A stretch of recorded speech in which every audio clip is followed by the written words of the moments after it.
वैसे तो बिलासपुर एक बहुत ही शांति भरा गांव था, लेकिन कुछ समय से वहां पर अशांति फैली हुई थी, क्योंकि रातों रात वहां पर रहने वाली कुछ लड़कियों और औरतों के सर से उनकी चोटी गायब हो गई थी। पता नहीं कौन कमबख्त है जो रात को आता है और गांव की औरतों और लड़कियों की चोटी काट कर ले जाता है। गांव की औरतें गांव की गली में इकट्ठा होकर ये सब बातें कर ही रही थी कि तभी निर्मला के घर से उसकी बेटी के चिल्लाने की आवाज आती है। तो निर्मला जल्दी से भागकर अपने घर आ जाती है। क्या हो गया बेटी, तू इस तरह चिल्ला क्यों रही है? मेरी भी चोटी कट गई माँ।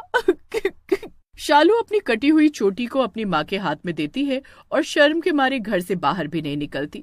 बेटा, अगर लड़के वालों को पता चल गया कि तेरी भी चोटी कट गई तो वो ये रिश्ता ही तोड़ देंगे। तू एक काम कर, इस चोटी को वापस अपने सर में चिपका ले।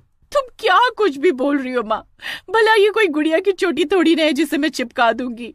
तुम सच कह रही हो, अब तो मेरा रिश्ता टूट कर ही रहेगा, कोई मुझसे शादी नहीं करेगा। शालू की चोटी कटने की बात धीरे धीरे गांव में फैल जाती है और उड़ती हुई ये बात लड़के वालों तक भी पहुंच जाती है और गांव की बहुत सी लड़कियों की तरह शालू का रिश्ता भी चोटी कटने की वजह से टूट जाता है। ये समस्या बहुत गंभीर हो गई थी, इसलिए गांव वाले गांव की औरतों के लिए गांव में एक बैठक बुलाते हैं।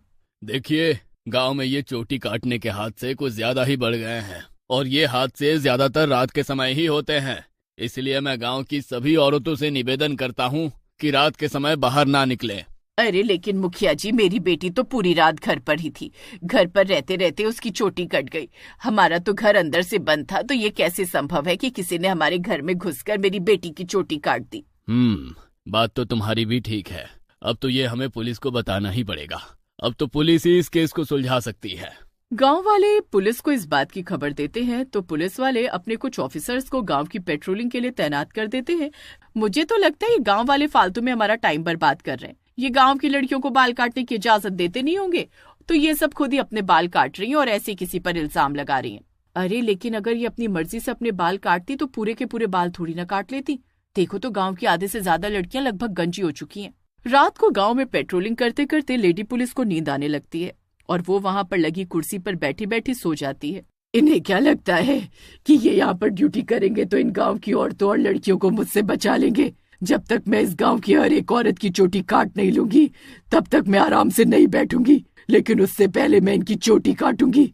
मुझे हल्के में ले रहे हैं। चोटी काटने वाली चुड़ैल सोई हुई लेडी पुलिस के पास जाती है और अपनी कैंची से उनकी चोटी काट कर वहीं फेंक कर चली जाती है। अगली सुबह जब उनकी आंख खुलती है तो वो एक दूसरे को देखकर डर जाती हैं। ये क्या हुआ? तुम्हारे सर पर तो